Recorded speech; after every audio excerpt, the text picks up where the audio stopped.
আচ্ছা, শীতের সন্ধ্যায় রাস্তার পাড়ে যে চায়ের টং দোকানগুলো হয় সেইখানে গিয়ে এক কাপ গরম গরম চা খেতে কেমন লাগে বলুন তো? আমার তো বেশ লাগে। সেই সাথে মামার বাড়িতে গেলে সারাটা দিন ভাই বোনদের সাথে ঘোরাঘুরি করতে করতেই চলে যায়।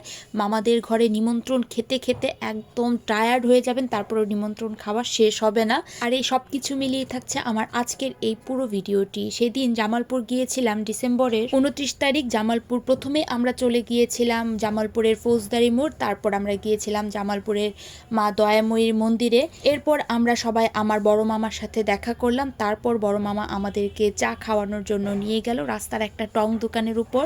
মামি আর মামার তো বোন সবাই শেরপুরেই থাকে, মামা শুধু জামালপুরে চাকরির জন্য থাকে। যাই হোক, রাস্তার পাড়ে দাঁড়িয়ে এই শীতের সন্ধ্যায় গরম গরম এক কাপ চা খেতে আমার কিন্তু দারুণ লাগে। আর সারাদিন এত ঘোরাঘুরি করেছি, আর তখন এত পরিমাণে শীত ছিল, প্রচুর ঠান্ডা, প্রচুর কুয়াশা, তার মধ্যে গরম গরম চা খাবো সেই ক্রেভিংস নিয়ে গিয়েছিলাম। যারা চা প্রেমী তারা চাকে অ্যাকচুয়ালি ক্রেভিংস হিসেবেই ধরে, তবে চাটা ছিল যা নয় তা, একটা অখাদ্য। চায়ে কোনো ধরনের লিকার ছিল না, একদম একটা কেমন যেন চা খেয়েছি। যাই হোক, তারপরেও এক কাপ চা খেতে হবে। সারাদিন ঘোরাঘুরির পরে মাথাটা একদম পুরো হ্যাং হয়ে রয়েছে। সেই দিন আবার আমার ছোট মামার বাসায় নিমন্ত্রণ ছিল, তো জামালপুর থেকে ঘুরে টুরে আমরা সন্ধ্যাবেলা একদম শেরপুরে চলে গিয়েছি। জামালপুর থেকে শেরপুরে যেতে প্রায় 30 মিনিটের মতো সময় লাগে। আর বড় মামা আমাদের সবাইকে সিএনজি করে দিয়েছিল যাতে আমাদের যেতে খুব একটা অসুবিধা না হয়। এই তো আমরা সবাই ছোট মামার বাসায় চলে এসেছি। আর এই দিকে শ্রেষ্ঠা আর ত্রিধাত, আমার ছোট মামার ছেলে মেয়ে জোজো আর তোজো আছে, তাদের খেলনা পেয়ে তো ভীষণ খুশি, সেইখানে খেলাধুলা করা শুরু করে দিয়েছে। আর আমরা সব ভাই বোনেরা মিলে খাবার খেতে বসে পড়েছি, কারণ সেদিন অনেকটা রাত্র হয়ে গিয়েছিল। এই যে অরূপ খাবার খাচ্ছে আর এখানে সে খাবারগুলো খাচ্ছে সে। এই তো আমরা আসলে সবাই একসাথে হলে আনন্দ করতে করতেই সারাটা দিন চলে যায়।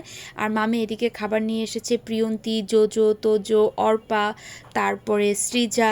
আর এই যে আমি এখন বাচ্চাদেরকে খাওয়াবো, ত্রিধাকে সবার আগে খাওয়াবো, তারপর শ্রেষ্ঠাকে খাওয়াবো, তারপর আমি নিজে খাবো। আচ্ছা, এবার আমাকে বলে ফেলো তো, আমার এই ভিডিওটা কারা কোন জায়গা থেকে দেখছেন, আর ময়মনসিংহ থেকে কারা দেখছেন, স্পেশালি জামালপুর আর শেরপুর থেকে কারা দেখছেন, তারা কিন্তু অবশ্যই আমাকে কমেন্ট বক্সে জানাবেন। ছোট মামি সেদিন রান্না করেছিল বড় মাছের কোরমা, খাসির মাংস, ইলিশ মাছের তরকারি, মুসুরির ডাল, প্রত্যেকটা খাবার ছিল অসম্ভব মজার। আর এদিকে সেবাদি আর সেবাদির বর খাবার খেতে বসে পড়েছে, জামাই মানুষ বলে কথা। আর এইখানে আমার থালটাও রেডি করে ফেলেছি আমি, আর বাদবাকি খাবারগুলো ভিডিও করতে ভুলে গিয়েছি, প্রচণ্ড খিদা লেগে গিয়েছিল। এরপর আর কোনো ভিডিও বানাইনি। তবে তার পরের দিন ছিল বড় মামির বাসায় নিমন্ত্রণ। বড় মামির বাসায় সেদিন আমরা কি কি দিয়ে খেয়েছি, আর তার সাথে সন্ধ্যাবেলা আমরা ভাই বোনেরা মিলে কত আনন্দ করেছি, কি কি খেয়েছি, এই সব কিছু বিলিয়ে থাকছে আমার পরবর্তী ভিডিওটি। সো আমার ভিডিওগুলো যাতে তোমাদের মিস না হয়, তাই তোমরা আমার পেজটাকে লাইক বা ফলো করে দিতে পারো। আর এই ভিডিওটা যদি ভালো লেগে থাকে অবশ্যই তোমরা সবাই লাইক আর কমেন্ট করবে। তো আমার আজকের এই ভিডিওটা এই পর্যন্তই। So tata.